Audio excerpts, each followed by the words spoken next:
Another year in rock is coming to a close. It was a year that gave us some new instant classics, laid the groundwork for some up-and-coming bands to take a big leap in 2020, and gave some well-respected veteran acts an uptick in their career or a welcome return to the spotlight for their finely crafted new works. Here are the top 10 rock albums of 2019. Number 10, Highly Suspect.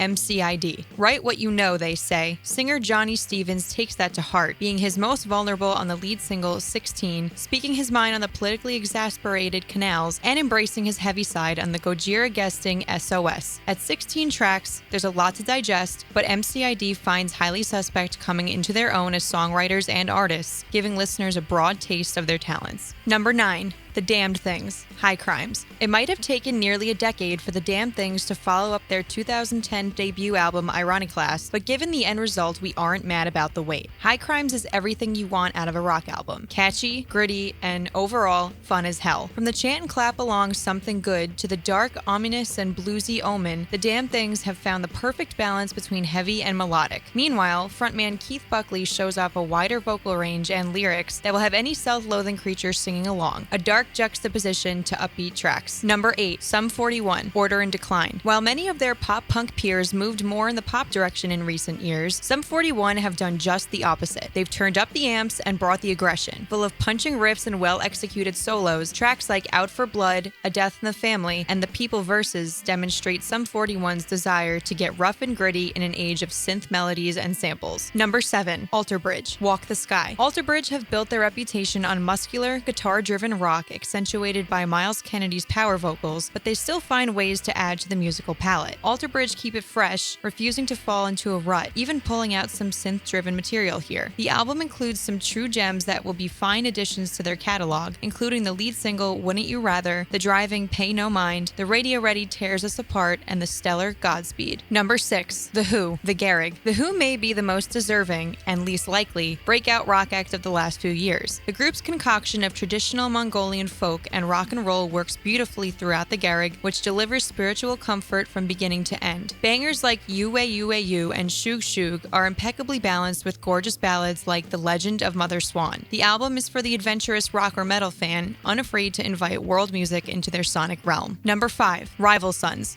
Feral Roots. By the end of opener Do Your Worst and its chants and choruses, it's clear that Feral Roots is home to some of the year's most memorable rock anthems. Channeling fuzzy blues with a southern twang and Jay Buchanan's raspy howls, this record somehow manages to sound both vintage and completely modern at the same time. This isn't Rival Sons' first rodeo, but it's definitely their best work yet. From the folky self-titled track to the swampy riffs of Too Bad, it's the perfect soundtrack for a cruise down the highway or a day on the water during summer. Number 4, Baroness, Golden Grey. With their 5th studio album, Baroness aimed to flood the listener with pure emotion. The part sludge, part art rock quartet featuring new member Gina Gleason thoroughly succeeded on Golden Grey. Baroness have arguably never put so much passion into a single album, hitting fans with tearjerkers such as Tourniquet and I'd Do Anything, along with fuzzed-out anthems such as Borderlands. Despite Gleason and mastermind John Baisley having similar vocal ranges, the duo create dozens of especially beautiful moments together, refreshingly unrelated to the typical male-female, low-high dynamic. The newest piece from Baroness is a glorious one, and in many ways stands out as another significant achievement for the band. Number 3, Fever 333, Strength in Numbers. Fever 333 turned heads in 2018 with their debut EP, Made in America,